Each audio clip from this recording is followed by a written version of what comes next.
And on today's show, how proactive planning interfaces with tax bracketology. Part 5 of this week's series on end-of-the-year income tax planning for 2014 with top producers Mike Kilborn, CLU CHFC, and Rob Odell, CFP. Hi everyone, I'm Steve Savant, syndicated financial columnist and contributing author to InsMark, Life Specs, and Backroom Technician. Let's get down to business. Welcome to the show, Rob. Good to be here. Mike, 5 days with Steve Savant. I got to tell you, we're talking about everything that's taxes, and today we're into, I thought, when you first sent me this, I thought it was the NCAA brackets and the way you do your format, because you know it has some similarity, because your software that you've developed here is not linear. No. This is a pictorial, almost dimensional way of looking at things. When we're looking at tax brackets, I'm sorry, but when I go out to the web, they say we're in a progressive tax system. Oh, it's called a marginal tax system. Oh, it's the effective tax bracket, your average tax bracket. Yeah. What page are we on? So hopefully after this segment, we can get a little bit of technology on bracketology. Sure. So let's walk through it. And now we know that you were remarking earlier in the week, the end of the Bush era, those taxes, it just went the way of the dodo. They're gone. Right. But that created 7 new brackets. And actually, I'm still stunned. I'm 3 days back when you said, Mike, that we have 4 new brackets on capital gain, because I forgot about that 18.8. Right. Unbelievable. I think that's a revelation. That's going to be a revelation. If you missed that show, you need to go back. I think it was Tuesday or Wednesday. That revelation alone would make people want to come to their client in front of them before the end of the year and start talking this way. So talk to me about your creating 7 new tax bracket and what you call bracketology. Bracketology. Well, it looks like this, what happened in January 2nd, 2013. And these are the tax brackets that were introduced starting for 2013, 14, 15, and until further notice to where they change.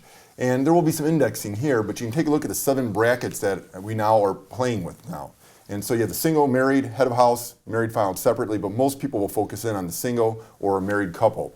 And you kind of see where the incomes, where that it leaves off. So up to a married couple, up to 72.5, they're still in the 15% bracket. And that's very important. Why? If they sell some stock and it goes up in this bracket here, they pay 0 tax on it. And we were talking about this earlier, about actually maximizing the lower brackets, because some people are saying, I pay no tax. And you say, no, that's not good, not at all. It's not good. Yeah, there's opportunity. When I see a 0 tax dollar figure liability, there's opportunity. You know, I think the end game, I think most of our consumers, if they're peeking in on our show, they're going to say, what, I thought the 0 tax was the zero-sum game. No, you're losing opportunity to fill up brackets in here. Okay, so let's talk about that just for a second, because we're talking bracketology, so might as well stay there.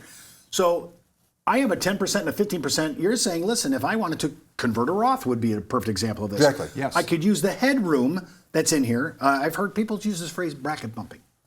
Is that the same? I've not heard that, but I can understand what it means. Sure. But just filling up the brackets. You're just filling up the brackets. Correct. Yeah, I think a senior has like $22,700 in their exemptions, or whatever that's free. Right. Then the next piece of money, this block of money, is going to be worth 10% tax and 15%. So you really are into, I don't want 0 tax, I just want to pay enough tax to do some really creative things. Exactly. That can make big impact down the road 10, 15 years or to future generations. So knowing the tax brackets, and this is taxable income, not adjusted gross income, which are 2 different things, which is different than modified adjusted gross income. Well, just give me the yin and the yang on that for a real quick second. Right. So adjusted gross income is what's on the bottom right of your 1040 Page file 1. over here. Yes. They throw certain deductions back in, and that equals modified adjusted gross income. This is taxable income. This is on page 2 of your 1040. And so we want to be careful there, is you might have someone who has over $250,000 of adjusted gross income, and all of a sudden now they're in this surtax, but with deductions and exemptions, their taxable income they're still in the 25% bracket. And so there's a lot of moving parts that advisors need to be aware of now, probably more than ever before. When I'm looking at this top bracket, because you said after the Bush sunset, tax sunset, this whole new bracket was created. Mike, you live in the affluent clients at the highest level. Yes. Well, that number, and that's just the federal, right? That's not even state. That's not state, and that doesn't count something we're going to talk about a little bit later, which is the net investment income tax. And we get into that in the second segment here. We're going to come right back to you on that. But Mike, 39.6. A lot of your clients are in this topped out. We call it. It doesn't. 39.6 doesn't sound marginal to me. You know. That sounds like a big number. Your defense against income. I mean, you guys do a lot of business together. How do you pull that number down? Oh, that's a tough one. And so what we do is we try to show them how they can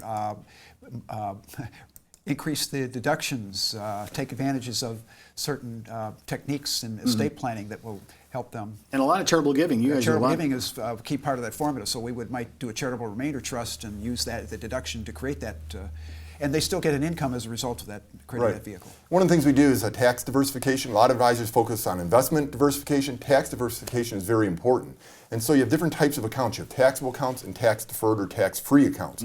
So those who have taxable accounts, you'd want to put things like an index fund, which has low portfolio turnover, municipal bonds, life insurance, cash value, and immediate annuities.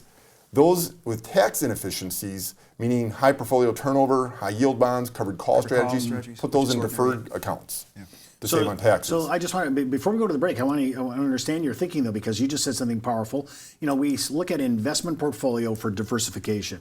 We're doing things that are hedging and some of our positions, and we're trying to look at something that's balanced. But now we're talking about tax diversification.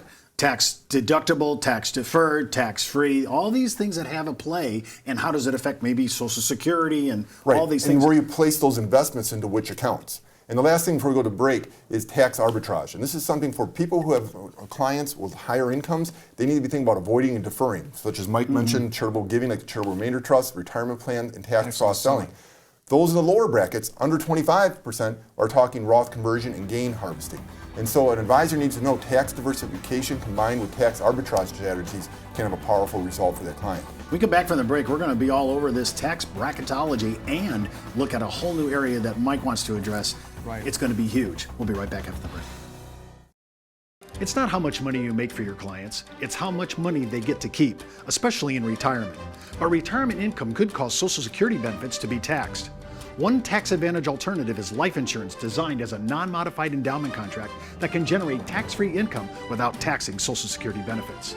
These contracts offer differing funding options depending upon your client's risk tolerance. For more information on how life insurance can be part of your retirement planning, just email me at steve@downtobusiness.tv. Brought to you by Ash Brokerage, the practice enhancement company. Well, welcome back to our second segment. Of course, I'm with Rob O'Dill and Mike Kilborn. We're talking about tax bracketology. It's a whole new thinking and a whole new mindset. And we looked at the brackets and the 7 that were created post the Bush sunset years. Now we're talking, walk me through a little bit of this, and then let's talk about the big one that Mike wants to jump all over because he lives in this land. Well, starting in 2013, there was a new net investment tax that came into play. And it started January of 2013, and it's on taxes on investment income over certain thresholds. And the thresholds, of course, are $200,000 for individual and $250,000 for married filing jointly. And the good news is that's not, well, maybe it's bad news. I guess it is bad news because it's not indexed for the future. So anytime you get over these numbers, you're stuck with another tax. And that tax is the 3.8% net investment income tax, or the Obamacare tax, or the Medicare tax, whatever you want to call it.